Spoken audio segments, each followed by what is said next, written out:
Assalamualaikum warahmatullahi wabarakatuh. Bertemu lagi di channel saya Syahdian Sofwan. Di kesempatan kali ini saya akan membahas tentang bagaimana cara menjadi karyawan teladan. Nah, sebelumnya kita tahu kan kalau misalnya sidik jari itu bisa memberikan informasi seputar karakter dasar manusia. Nah, tidak hanya itu, dalam laporan tes sidik jari kita juga akan menunjukkan apa gaya bekerja yang paling cocok bagi kita. Contohnya di gambar ini. Nah, ini adalah contoh working style yang ada di laporan sidik jari. Nah, ini adalah 5 working style yang bisa kita ambil mana bagian yang paling dominan, dan itu adalah bagian yang paling cocok kita bekerja di sana. Kita memiliki development, decision, orientation, communication, dan juga evaluation. Nah, setiap grid dari sini, kebetulan ini saya ambil dari sampel, setiap grid nanti dari klien saya akan menunjukkan di bagian mana orang itu paling cocok. Misalnya ada klien yang kebanyakan world, maka dia akan memiliki persentase bar yang tinggi, terutama dalam hal decision. Nah, sebenarnya buat apa kita tahu working style kita? Nah, sebenarnya video ini adalah series video yang lumayan cukup panjang, akan membahas tentang menjadi karyawan teladan. Maka dari itu saya akan bagi video ini menjadi 3 bagian, dan di bagian pertama saya akan kupas mengenai karyawan teladan dan bedanya dengan karyawan biasa apa sih? Lalu bagaimana sih gaya khasnya karyawan teladan?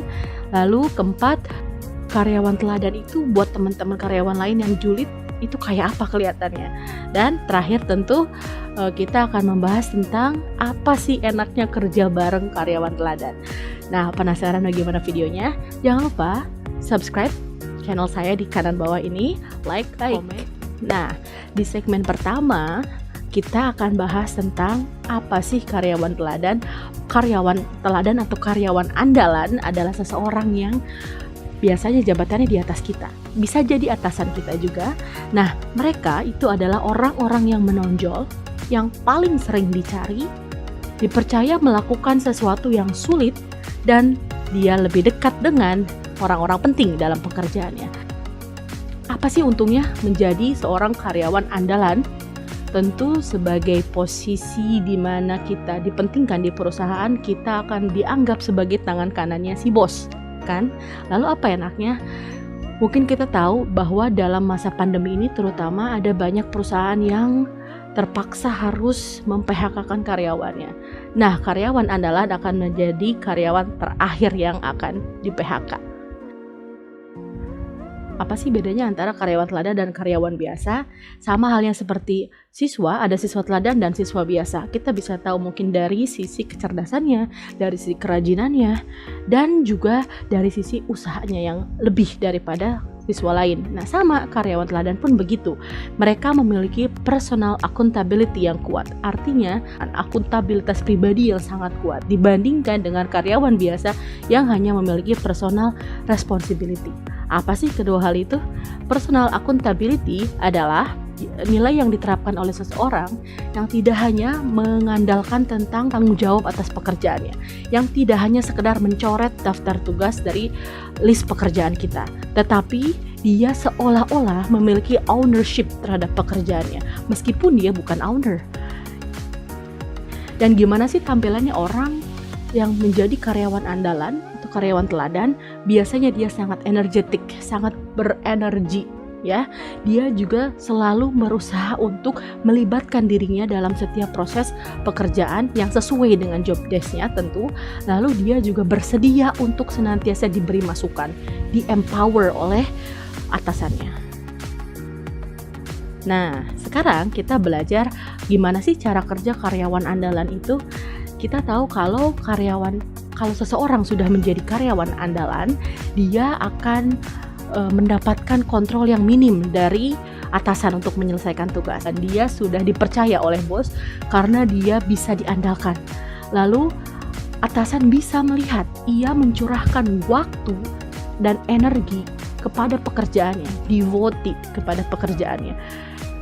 Dia mengerjakan pekerjaannya seolah-olah pekerjaannya itu adalah pekerjaan paling penting. Cara kerja karyawan selanjutnya adalah ia percaya bahwa ia harus senantiasa meningkatkan kualitas dirinya. karena potensi tidak ada batasannya. Lalu ia juga yakin kualitas terbaiknya akan dicapai dengan semangat, kerja keras, dan latihan bertahun-tahun. Ini adalah perkataan Carol Dweck dari bukunya Mindset. Nah, sekarang kita cari tahu dulu apa sih gaya khasnya karyawan teladan itu. Setelah kita tahu beberapa fakta tentang karyawan andalan, kita sekarang akan mengetahui gaya khas dari karyawan andalan tersebut. Karena dia memiliki ownership atas pekerjaannya tadi, ia mengatakan dengan tindakannya seolah-olah ia berbicara, pekerjaanku adalah bagian dari diriku. Dan karyawan andalan pun memiliki determinasi untuk melakukan pekerjaannya tepat waktu. Ia sangat disiplin dengan waktu. Pekerjaannya adalah refleksi kepemimpinannya. Selanjutnya, ungkapan yang sering terucap dari karyawan andalan adalah, nanti orang saya akan hubungi ya Bu. Atau, Bu, menurut manajemen itu bla bla bla bla. Atau, Mbak, apa pesan saya sudah diterima? Bagaimana respon orangnya? Dan seterusnya. Seolah-olah ialah yang memiliki perusahaan itu. Dan satu lagi yang yang selalu kita perhatikan adalah karyawan teladan ini selalu penuh energi dan selalu tetap happy mengerjakan pekerjaannya. Gimana sih karyawan teladan ini di mata orang-orang julid? Pertama, dia akan terlihat suka maksa. Padahal yang karyawan teladan ini lakukan adalah mencoba berusaha persuasif terhadap rekan kerjanya yang bisa dibilang belum seperti dirinya. Dalam arti sedikit menunda pekerjaan, dalam arti kualitas pekerjaannya kurang baik, dan seterusnya. Kedua, dia juga sering terlihat ambisius, padahal yang ia lakukan adalah bersemangat. Terakhir, dia pasti terkesan cari muka. Padahal itu dia sedang menunjukkan bahwa dia sedang mensupport bosnya. Nah, meskipun begitu, karyawan teladan tidak mudah dijulitin. Dia tidak mudah sedih akan semua komentar-komentar temannya karena dia tahu dia memiliki kebahagiaannya sendiri. Level kebahagiaannya ada di tingkat berbeda.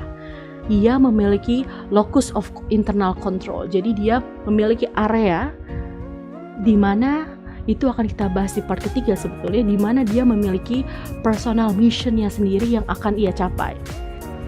Tetap simak terus video ini sampai part ketiga nanti ya.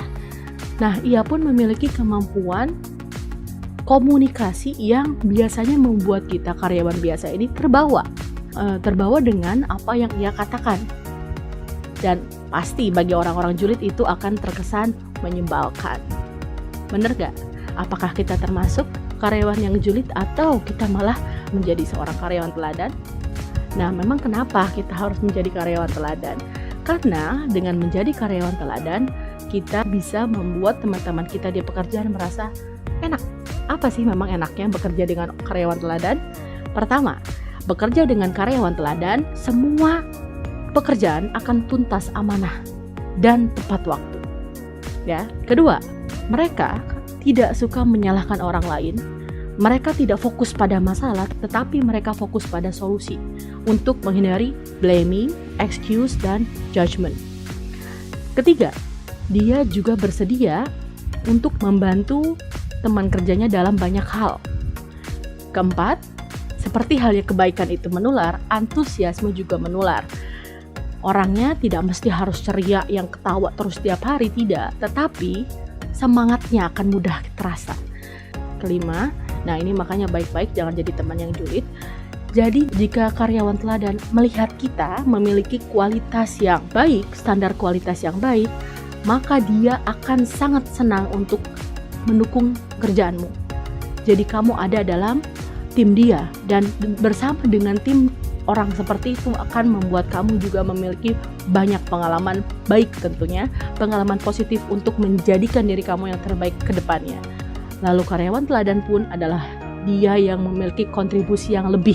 Dia juga bisa diandalkan tidak hanya untuk dirinya, melainkan juga untuk orang lain. Nah, itu tadi adalah pembahasan mengenai karyawan teladan. Semoga apa yang saya sampaikan kali ini bermanfaat bagi kita semua yang sedang belajar.